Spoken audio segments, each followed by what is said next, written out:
اس معاملے میں تو خیر میں نمٹ ہی لوں گا، لیکن یہ بتاؤ کہ تم ہو کہاں؟ میں جلدی واپس آ جاؤں گا جنرل، ڈیوڈ ریان کا سراغ مل گیا ہے، تم ذرا بوڑھ سے میری بات کرا دو۔ ڈیوڈ ریان کے سراغ کے حوالے پر تہذیب چونک پڑی اور میری طرف دیکھا، اسے ابھی تک کچھ معلوم نہیں تھا۔ اس نے گفتگو کے دوران مجھے ٹوکا نہیں۔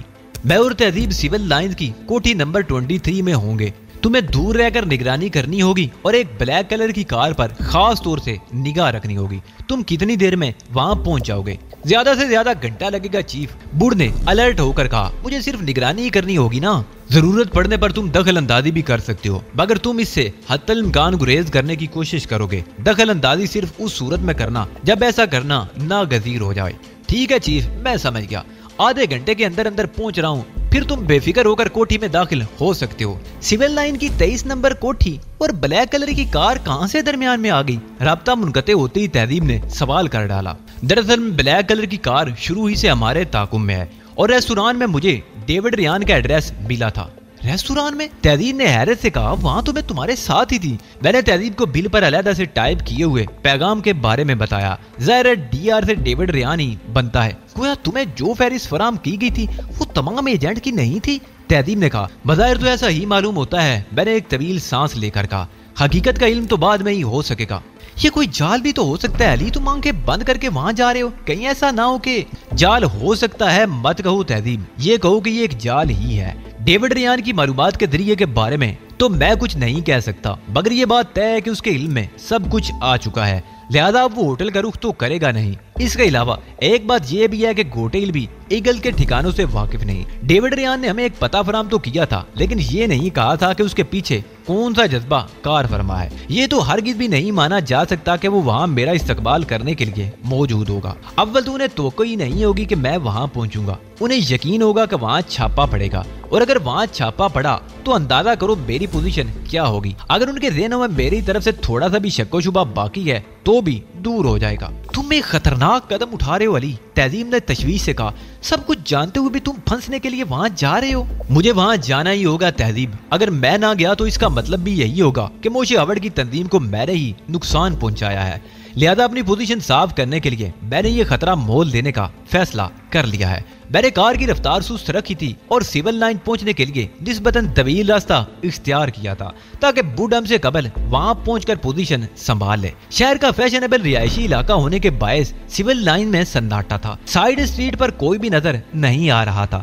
تعاقب کرنے والی کار بھی پیچھے رہ گئی تھی۔ 23 نمبر بنگلے کے قریب بیک میں ٹیلی فون کا ایک لائن مین پول پر چڑھا کام پہ مصروف تھا۔ میں نے 23 نمبر بنگلے کے سامنے کار روک دی اور میں اور تہذیب کار سے اتر آئے۔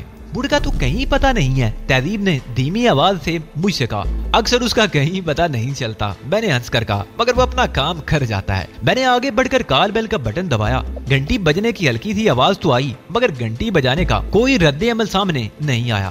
ایسا معلوم ہوتا ہے بنگلہ خالی پڑا ہے، تہذیب نے کہا، کسی بھی قسم کی آواز سنائی نہیں دے رہی۔ یہاں کے ہر بنگلے کو دیکھ کر یہی محسوس ہوتا ہے۔ میں نے کال بیل دوبارہ بجائی۔ اس بار کچھ انتظار کرنے کے بعد دوسری طرف سے قدموں کی چاپ ابھری تھی اور ایک مقامی سیاہ فام نے ذیلی کھڑکی کھول کر باہر جھانکا تھا۔ کیا بات ہے؟ اس نے جھٹکے دار آواز میں کہا، تمہیں معلوم نہیں صاحب لوگ باہر گیا ہوا ہے؟ میں نے اسے گہری نظروں سے دیکھا۔ تم چوکیدار ہو؟ میں نے اس سے سوال کیا۔